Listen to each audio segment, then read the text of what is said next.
Hello students, welcome to the class. Now in our last class we had seen the different methods of separation. Today we will be dealing with few more other methods by which the substances can be separated. The first one, we are dealing with the sieving. Sieving is a process by which fine particles are separated from the bigger particles. That means, say for example, pebbles or stones can be mixed with the pebbles or the stones or the sand together can be mixed in a container. Now you are to separate these substances. This can be done with the help of the process called sieving. Sieving can only be used for separating the mixture containing components of different size. This is very important. Suppose I give you two substances of similar size. You cannot make them separate by this process or the process of sieving. You can only do this process if the substances those you are separating are of different size. As in the picture you can see, they can be done or with the help of the sieve. In the below you can see another method, this method in which the pebbles and the sands are removed from the sand by sieving. Suppose we need the pure sand where the stones and pebbles are mixed, we can be separated them with the process of sieving. Next very interesting method you have to learn, that is the method of sedimentation. In a very simple word, what is this? Say for example, you are taking a solution and after some time, if the solution containing the water and some heavier particles, that particle will settle down in the bottom of the container. That is the sedimentation. We often say, no, these substances are sediments. So when the heavier component in the mixture settles after water is added to it, the process is called sedimentation. One thing you can be very sure, that is only the heavier particle settles down. So the particle has to be heavier. So those particles in the last chapter when we had studied about the floating particle and the sinking particle, floating particle cannot form the sediment. Please remember that. So in this process, the container or the bottom of the container will always contain some heavier particles in the form of the sediment, as you can see in the picture. And the particle which is floating above, these are called the suspension.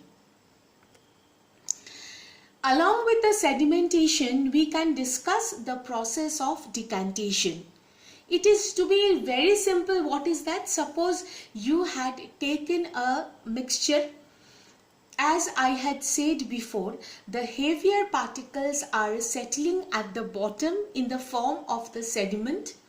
So after the formation of the sediment, the water in the top are gradually, very slowly, they are poured into some other container.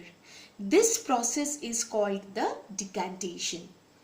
As you can see in the diagram, after sedimentation, when the water, why it is said along with the dust? Because that water contains some of the finer dust particles which are not formed as sediments. So these are removed from the top by the process which is called the decantation. Here also you can see another case, that is a special case of sedimentation. If you let sand settle to the bottom, then tip out the clear liquid at the top, you have decanted the liquid. As the example I had said, suppose a sand has been taken in a container water is mixed with it, you stir the mixture and allow the container to keep for some time, you will see the sand being heavier settles at the bottom and forming the sediment, and the topmost comparatively clear water is transferred or removed into another container by the process of decantation. Here, one more thing you have to remember, that is a same principle is used for separating a mixture of two liquids that do not mix with each other. So what is the example? Yes, the oil and the water. They both from the mixture, because why we are taking this mixture? Because they are immiscible. That means they are not mixed with each other.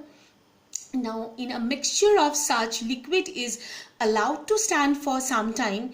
They will form two separate layers. That means you are taking water in a container, put some amount of oil, let them settle for some time. After that, you can see two distinct layers, and then the component that forms the top layer can then be separated by decantation process. The last of today's class is the filtration. Now, it is a process used to separate solids from liquids or gas using a filter medium that allows the fluid to pass through but not the solid.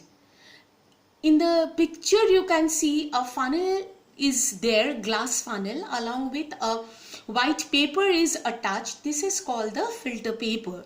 Now, this is the medium that allows the fluid to pass through but not the solid. The fluid, that means the fluid that contains some solids which we want to separate from the fluid, we are pouring the solution through the filter paper, and the solids will adhere to the surface or adhere to the side of the filter paper, and the fluid will pass through it.